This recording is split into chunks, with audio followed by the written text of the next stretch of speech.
Bonjour à tous et bienvenue aux Antigones. Nous allons aujourd'hui aborder une sous-thématique de ce thème de la transmission qu'est le corps, la question de la transmission. C'est un sujet que nous avons traité tout au long d'une année, l'année 2013.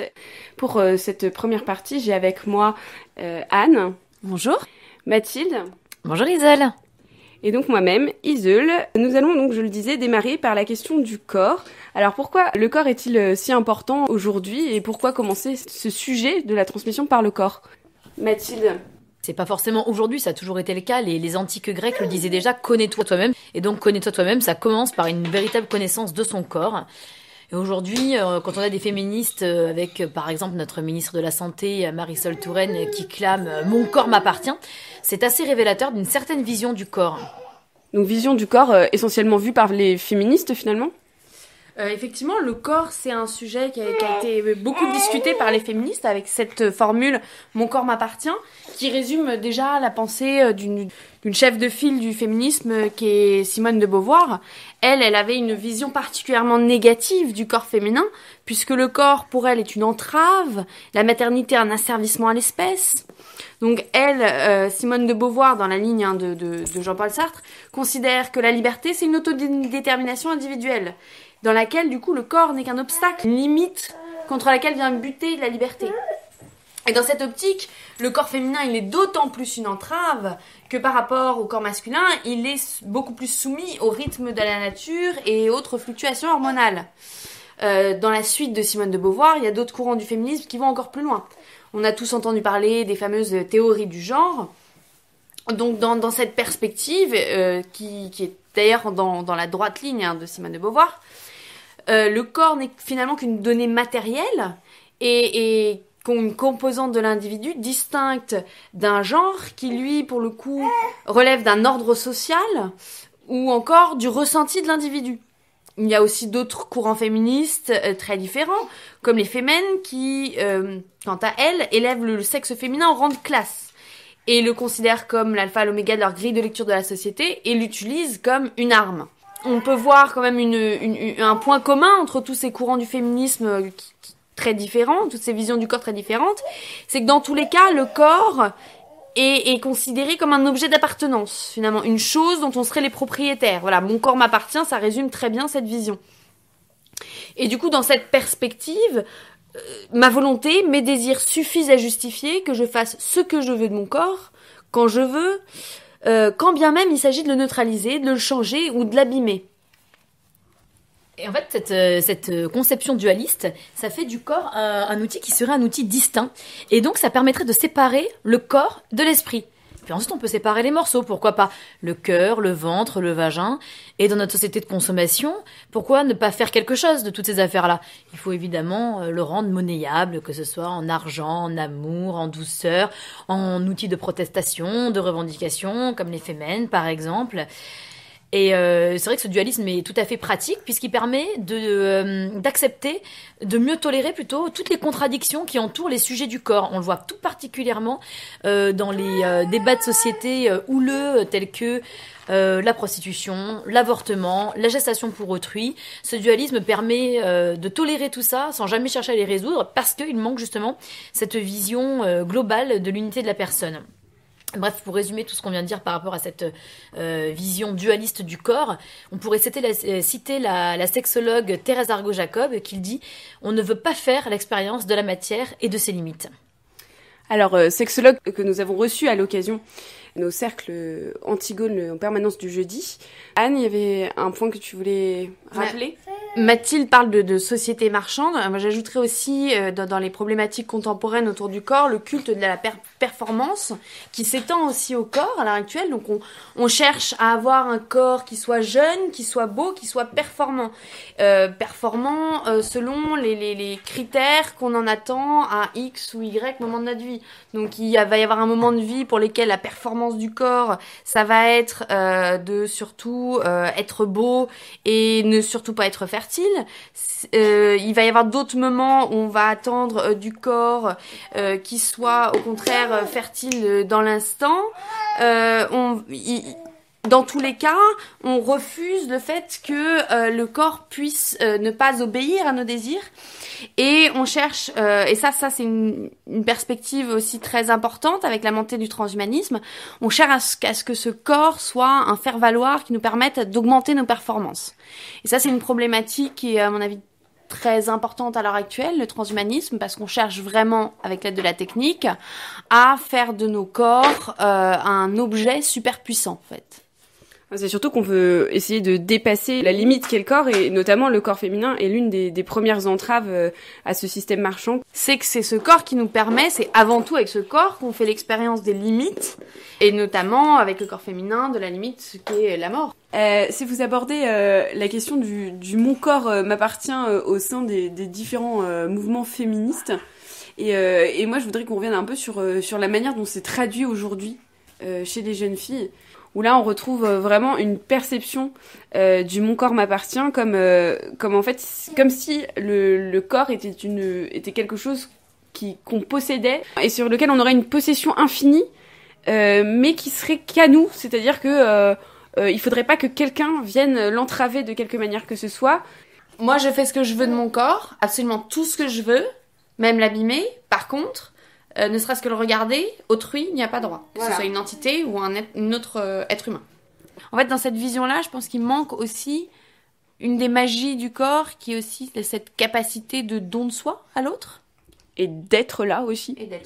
Tout simplement. Ce que tu dis, Isole, revient à l'individualisme d'aujourd'hui. Moi, en tant qu'individu, je me fais moi-même. Je suis le fruit de ma propre volonté, le fruit... voilà, il n'y a que moi qui me fais, je ne me reçois pas. On revient à notre question de la transmission. Je ne reçois pas, je me fais moi-même. Donc, on a toutes les dérives du transhumanisme qui arrivent quand même à grands pas. Puisque le fait de dire qu'on ne se reçoit pas, qu'on se fait soi-même et qu'on est le seul instrument de sa propre libération et de son propre chemin et qu'on est absolument seul dans tout ça, dire qu'on peut faire tout ce qu'on veut sur soi parce qu'on pense que c'est bien. Je prends l'exemple de la prostitution étudiante, par exemple. Je veux mener mes études à bien pour arriver à faire un boulot pourri dans un bureau inintéressant, mais je veux le faire parce que c'est le boulot que je veux faire, donc je me prostitue pour me payer mon école de commerce, quoi.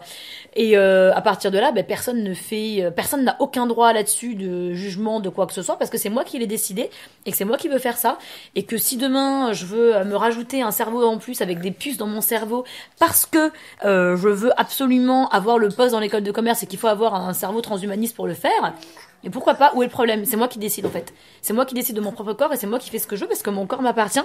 Et en fait, il n'y a plus aucune limite et plus aucune conception de la société, puisqu'on est dans un individualisme qui place la communauté et la société comme contrainte et l'individu comme une sorte de but, quel qu'il soit. Exactement, et je trouvais ça très beau la manière dont tu le dis, qu'on ne se reçoit pas. Aujourd'hui, c'est vrai que le corps est vu comme une chose autonome qu'on recevrait simplement.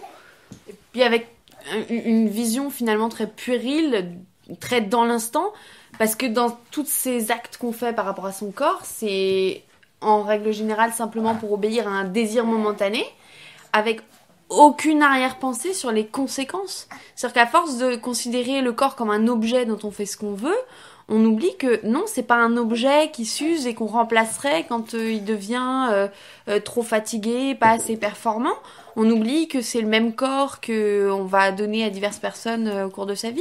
On oublie que c'est le même corps que ses enfants vont tenir dans leurs bras.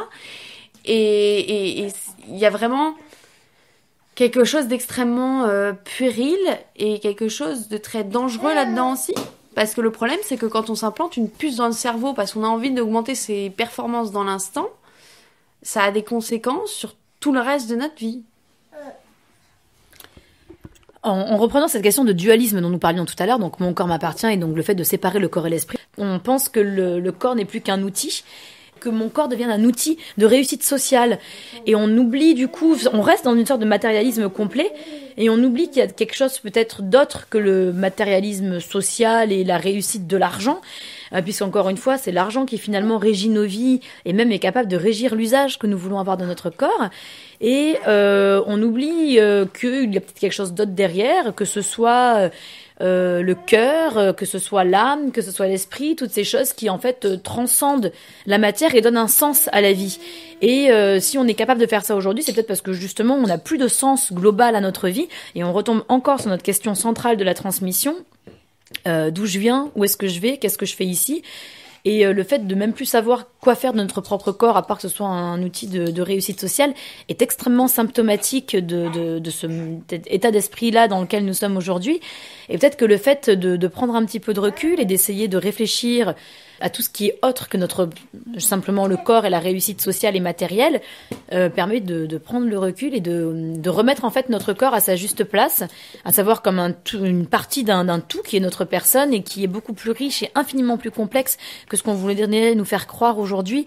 Le corps n'est pas qu'un simple outil de réussite sociale. Les femmes ne sont pas juste un outil qui sert à faire vendre ou un outil qui sert à consommer ou à être consommé. Je pense que c'est extrêmement important de renouveler ce rapport que nous avons à notre corps et le rôle des Antigones est aujourd'hui crucial pour arriver à retrouver une façon beaucoup plus naturelle d'envisager son corps et d'arriver à retrouver et à réécouter son corps.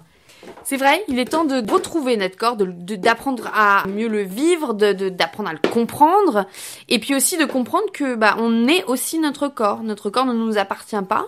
Il faudrait qu'on arrête de segmenter ce corps. Il faudrait qu'on rassemble ces différentes parties, qu'on réussisse à concevoir en fait nos corps de manière plus globale, plus holistique. Et au-delà de nos corps, nos personnes. Notre corps, c'est pas juste un objet, c'est pas un sujet en soi, c'est une composante essentielle d'un tout qui est la personne humaine. Et le corps féminin est également porteur de sens. Et c'est un point d'ancrage de notre féminité. Et en ce qui concerne notre sujet de la transmission, cela change tout. Parce que ça veut dire que notre corps a des choses à nous dire, et à nous-mêmes, et aux générations qui suivent. Un corps qui est nié, c'est un corps qui est également coupé de son contact avec l'autre, et donc également avec la génération suivante. Alors que le corps est un vecteur essentiel dans le dialogue à la fois avec autrui, et avec cette génération suivante. C'est un vecteur de notre projection dans le futur, parce que accepter notre corps, c'est aussi accepter la mort. Cela veut dire que ça nous oblige à considérer notre propre finitude. Et envisager notre propre finitude, cela suscite en nous la volonté de transmettre, d'être plus que nous-mêmes. Ah non, les femmes par leur corps font l'expérience de la finitude à chaque cycle et ça c'est quelque chose d'essentiel. Retrouver son corps pour une femme plus particulièrement, ça implique justement de connaître, de comprendre son cycle, d'être capable de le considérer. À quel point il parle, à quel point il vit, si on le laisse évidemment s'exprimer. Ce qui n'est pas toujours le cas, notamment de la contraception hormonale, qui supprime purement et simplement le cycle menstruel de la femme. Donc après, il n'y a plus d'ovulation, et puis on s'étonne que la femme ait des crises de migraine le soir, au moment d'aller se coucher, quoi. Oui, c'est ça, parce qu'en fait, là, on parle un petit peu de manière assez abstraite de ce que ce contrôle peut signifier dans nos vies, mais ce contrôle, il est déjà avec la prise de contraceptifs comme la pilule. Je voudrais juste redire simplement quel est vraiment l'effet de la pilule sur le corps féminin. Il supprime purement et simplement l'ovulation. C'est-à-dire qu'il n'y a plus de cycle menstruel, il n'y a plus d'ovulation. C'est-à-dire que plus d'ovulation, il n'y a plus aucune fluctuation hormonale, si ce ne sont des fluctuations hormonales artificielles chimiques. La femme n'a plus ses règles. Une fille qui prend la pilule à 15 ans et qui l'arrête à 25 ans pour avoir un enfant a un système ovarien d'une fille de 15 ans et n'a pas du tout... rien ne s'est mis en place dans son corps et elle a vécu de façon complètement comme en apnée, un petit peu. Castrée, je pense que c'est le terme. Je pense que c'est le terme. Elle a été castrée et en apnée pendant 10 ans. La pilule est une castration chimique, tout simplement. Et Mathilde disait, voilà, il faut laisser son corps parler, il faut laisser son corps vivre. Là, c'est un bâillon, c'est une hibernation que cette contraception hormonale. Et je pense que c'est un premier pas pour les femmes de reprendre la main, entre guillemets, sur leur cycle, d'apprendre à l'écouter, et le laisser vivre et le laisser parler. Parce que je vois pas quel lien on peut avoir avec son corps quand on refuse de l'écouter. Pour passer à un niveau un petit peu plus économique et peut-être de société, parce qu'il y a ces changements qui sont importants pour nous, mais il faut aussi voir ce que ça peut impliquer dans la société. Et reprendre conscience de nos corps féminins peut s'avérer un atout extrêmement important dans notre lutte contre le système capitaliste. justement parce que notre corps est soumis à ce fameux cycle. Les femmes ne peuvent pas avoir de relations sexuelles quand elles le veulent, théoriquement. Elles ne peuvent pas enfanter à tous les moments. Une grossesse peut les rendre momentanément indisponibles pour certaines activités.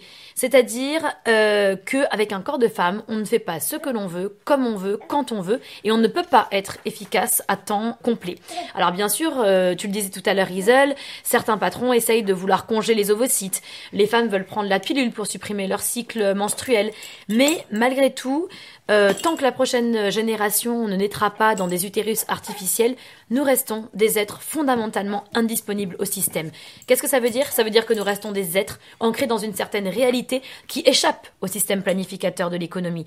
Et chercher à rompre le temps des femmes pour le faire plier à l'immédiateté du marché est une constante plus que lourde des logiques économiques, et les dernières mesures politiques qui ont été prises, telles que la fameuse loi égalité homme-femme, doivent être analysées à travers ce prisme, à travers cet angle, et du coup elle prend une tournure beaucoup plus sombre et beaucoup plus inquiétante. Alors pour nos auditeurs, on va peut-être rappeler un petit peu ce qu'il était question dans la loi égalité homme-femme. Alors donc cette loi égalité homme-femme, elle avait donc pour objet, comme pour mesure principale, la réduction du congé parental. Pourquoi ? Parce que ce congé maternité, c'est ce qui pèse lourd sur les entreprises et c'est ce qui freine les carrières des femmes. Donc c'est la raison pour laquelle finalement on va avoir des écarts de carrière, des écarts de salaire. Anne, quelque chose d'autre ? Sur le plan symbolique, ça s'apparente au déni de réalité dans le sens où tout ce qu'on veut faire, c'est essayer on considère que c'est une petite parenthèse qu'on va essayer de rendre la plus invisible possible pour la société, pour les entreprises et même pour les femmes qui les vivent, alors que c'est structurel, c'est inhérent au cycle féminin. Les femmes n'ont pas la même disponibilité à certaines périodes de leur vie, mais aussi à chaque moment de leur cycle.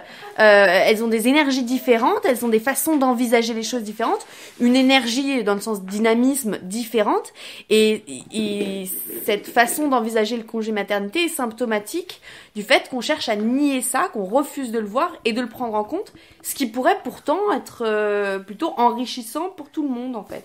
Alors la loi égalité femmes-hommes ne concernait pas que le congé maternité, il y avait aussi la question des quotas dans les mandats politiques, dans les mandats associatifs, et justement en fait on devient choisi par son sexe. Nous, aux Antigones, donc contrairement à tous les courants féministes qu'on a cités plus haut et dont on a évoqué la vision du corps, nous on pense que nous réapproprier notre corps, écouter ce qu'il a à nous dire, comprendre comment le vivre ici et maintenant est vraiment une priorité, notamment par rapport à ce thème qu'on a annoncé de la transmission, parce que ce corps a beaucoup à nous apprendre par rapport à cette problématique de la transmission. Le corps féminin, c'est un corps qui induit une perception du temps cyclique. Ce qui est possible aujourd'hui ne l'était pas nécessairement hier, ne le sera pas nécessairement demain.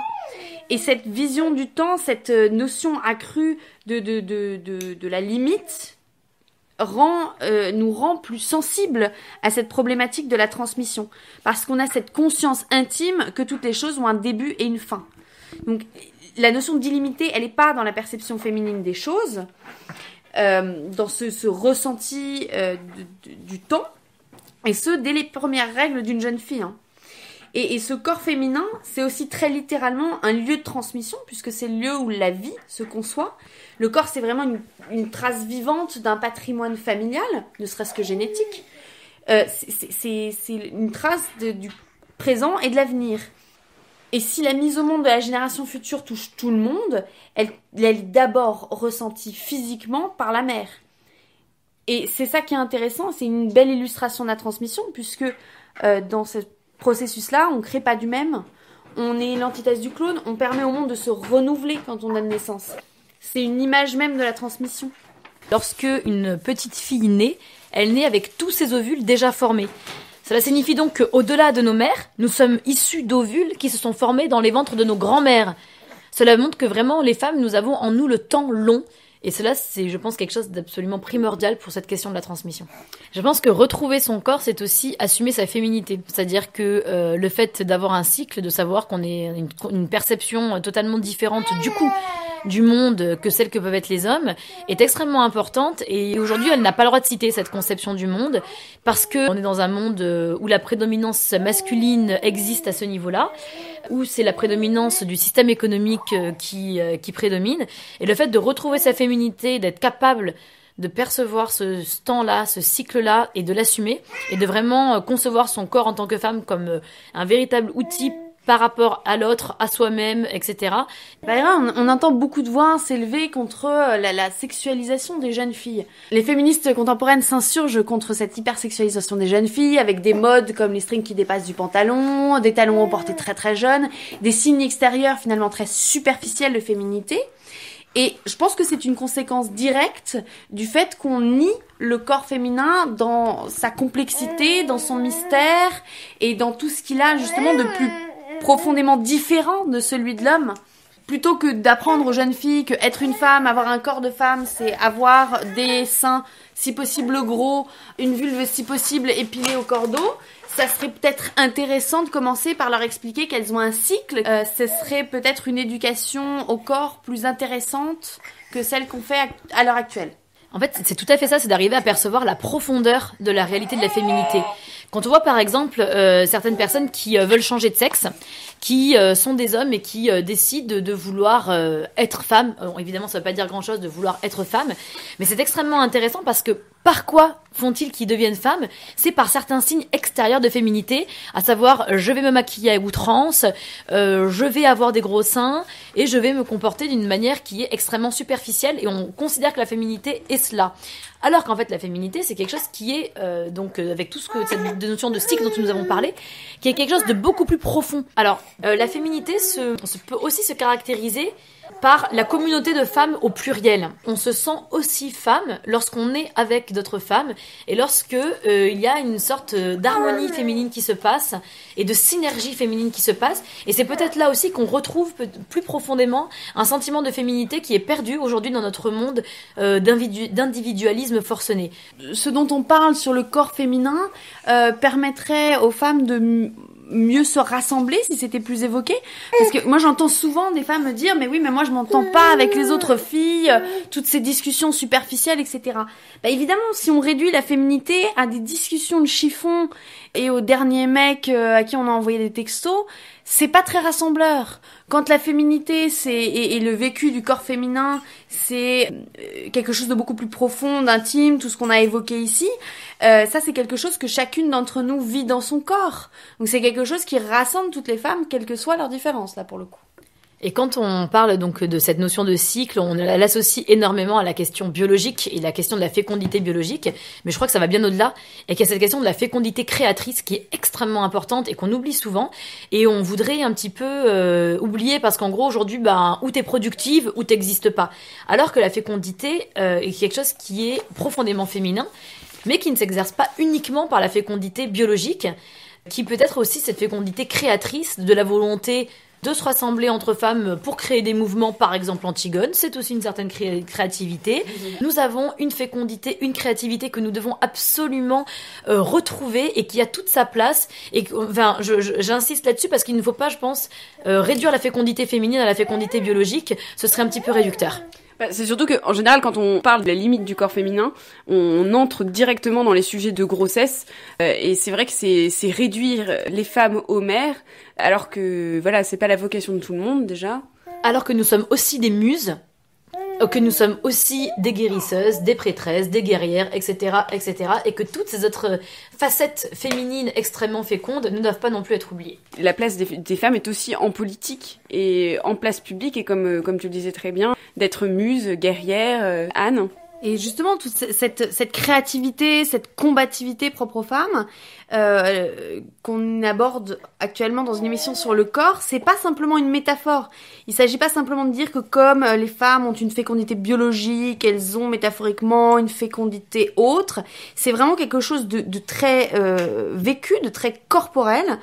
On a parlé à plusieurs reprises du cycle, des énergies, du dynamisme qu'on peut avoir.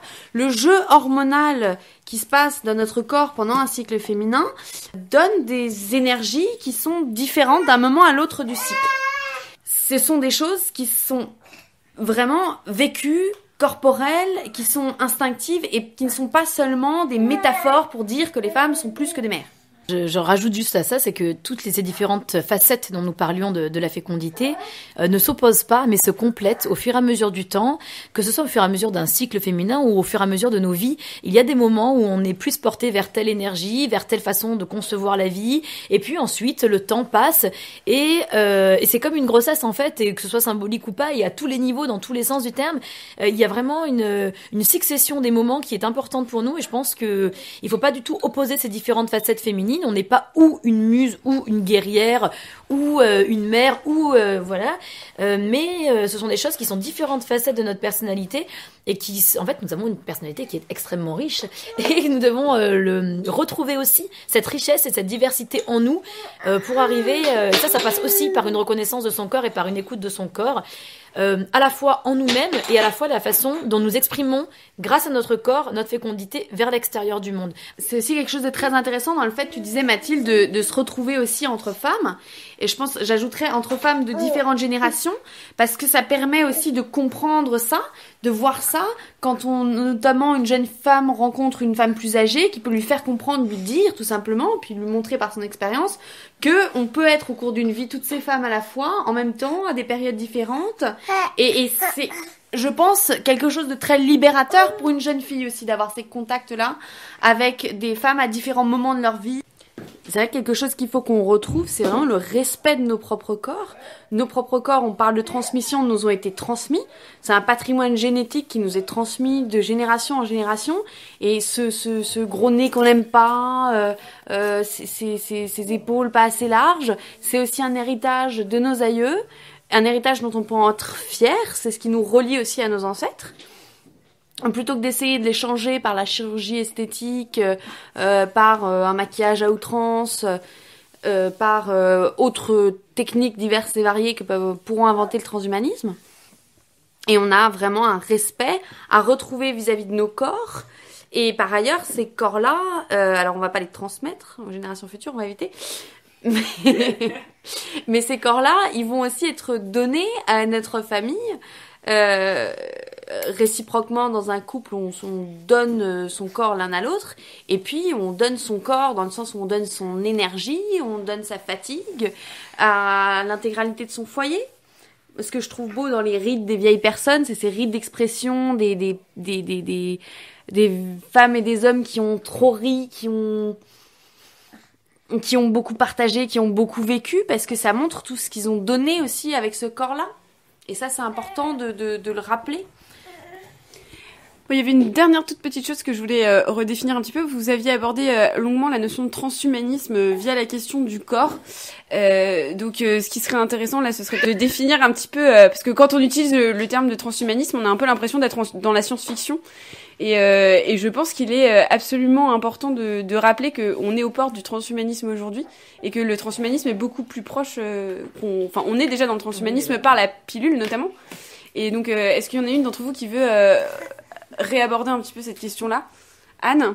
On est déjà dans le transhumanisme, alors à travers la pilule, mais aussi à travers toutes les thérapies là pour le coup médicales, les prothèses.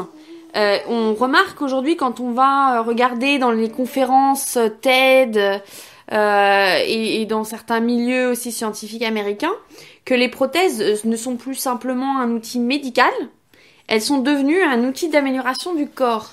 Que la prothèse, c'est plus seulement un outil pour corriger un accident de vie. C'est devenu un outil d'amélioration des performances. Et pour aller dans le sens de ce que tu dis, je tiens à dire que la prothèse est aujourd'hui inscrite dans le musée de l'homme, ce qui est quand même plutôt drôle, puisque on voit l'évolution des outils et ils ont fait un petit clin d'œil en terminant par la prothèse.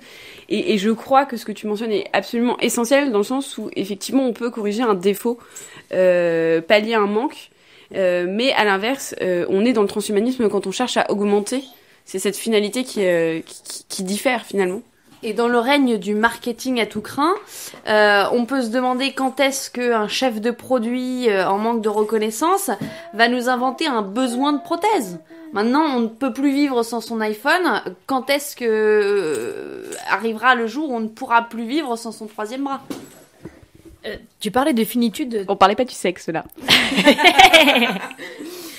Tu parlais de finitude tout à l'heure, et je pense qu'en fait la question du transhumanisme, elle est dans cette question de la finitude. Le transhumanisme, c'est celui qui n'accepte pas la mort. Il n'est tellement pas capable de concevoir sa propre finitude, de concevoir cette question de la transmission sur laquelle nous revenons à chaque fois, qu'il ne considère pas sa propre finitude, et c'est le rejet de la mort à proprement parler. Pour l'instant, donc il y a des prothèses, il y a tous ces genres de choses-là dont nous venons de parler, mais quel est réellement le but ? Qu'est-ce qu'on entend quand on écoute les conférences des dirigeants de la Silicon Valley ? Quel est le but des dirigeants de Google ? Quel est le but des dirigeants de Facebook ? Ce sont des personnes qui ont un véritable but politique et ils mettent en place toute une économie pour cela et tout un modèle économique. Et d'ailleurs, toutes les personnes qui ont Facebook participent à ce modèle, à cette volonté de la Silicon Valley de vouloir faire atterrir le transhumanisme partout sur Terre, parce que c'est vraiment la volonté de leur projet et il n'y a aucun complotisme à cela. Il suffit de regarder réellement ce qu'ils veulent. Ils veulent buter la mort hors de notre monde. Oui, c'est la vie éternelle maintenant. Je rajouterais juste une perspective très féminine, la question des utérus artificiels, qui est extrêmement importante quand on parle, je trouve, de transhumanisme d'un point de vue féminin. Nous sommes, nous le disions tout à l'heure, des êtres fondamentalement indisponibles au système, planificateurs de l'économie, de par notre notion de cycle, etc. Et parce que c'est nous qui donnons tout de même la vie physiquement à la génération suivante. Les utérus artificiels sont en marche. Ce n'est pas simplement un projet, mais c'est déjà bien en cours. Il y a déjà énormément d'expériences qui sont faites sur les utérus artificiels. Ils arrivent à faire grandir un embryon, à le faire être fécondé, en gros à tirer jusqu'à quelques semaines. Et ensuite, à partir de quelques mois, ils arrivent à transplanter un embryon et à le faire grandir en utérus artificiel. Et il manque une jonction. Mais les recherches sont en cours et on peut trouver, je pense notamment à un documentaire qui s'appelle Google Baby et qui retrace justement ce genre d'expérience et où on voit une femme qui en France est partie aux États-Unis parce qu'elle pensait que on trouverait des solutions à ses problèmes de grossesse et où finalement elle s'est retrouvée avec un bébé qu'on lui a fait dont on a déclenché l'accouchement et qui a fini par grandir et par mourir dans un utérus artificiel. Donc ce sont des recherches qui sont bien en cours et tous les films de science-fiction dont on a pu parler aujourd'hui sont quand même bien en deçà du monde qui nous est préparé par la Silicon Valley. Là, justement, du point de vue de la transmission, on n'a aucune idée des dangers que ça va représenter, parce que ce qui se transmet au cours d'une grossesse, c'est quand même pas juste un échange purement biologique de nutriments par un cordon ombilical. Donc, c'est toute la langue maternelle des parents qu'entend l'enfant, c'est toute une tradition familiale, des chants qu'on entend, des rires, des façons de faire les choses. C'est tout un univers qui se transmet déjà in utero, et quand on se dit que les enfants peuvent potentiellement grandir dans des chambres non pas froides mais tièdes dans ce cas, dans des utérus artificiels, on est en droit de s'inquiéter du bien-être de ces enfants une fois nés. Je pense que là où pêchent les scientifiques, c'est qu'ils pensent que l'enfant n'est qu'un amas de cellules qui n'est que de la matière. On le sait, on transmet aussi des émotions, on transmet un patrimoine familial. Enfin, il n'y a pas que la question physique dans la mise au monde des enfants, mais il y a beaucoup plus de choses que cela. Et puis là, on parle de ces pauvres enfants, comme tu disais, qui vont naître en utérus artificiel, mais on parle pas des pauvres femmes et hommes qui vont vivre dans ce monde après. C'est-à-dire le fait d'être complètement corvéable, de n'être là que pour faire du rendement économique finalement, puisque la mise au monde sera faite par des machines. Non, puis surtout, rappeler aux féministes peut-être que ce qui est important, c'est le temps. Le temps ne s'achète pas. Et c'est pas le temps au bureau, c'est le temps avec les siens. Et pour la société, et à faire des choses sur la place publique aussi. Alors c'est une très belle image sur laquelle on va conclure ce petit point sur le corps. Je vous remercie toutes les deux de votre participation. Merci Anne. Merci Isel. Merci Mathilde. Merci Isel. Et merci aux deux petits bouts de chou qui ont aussi animé ce Café des Antigones.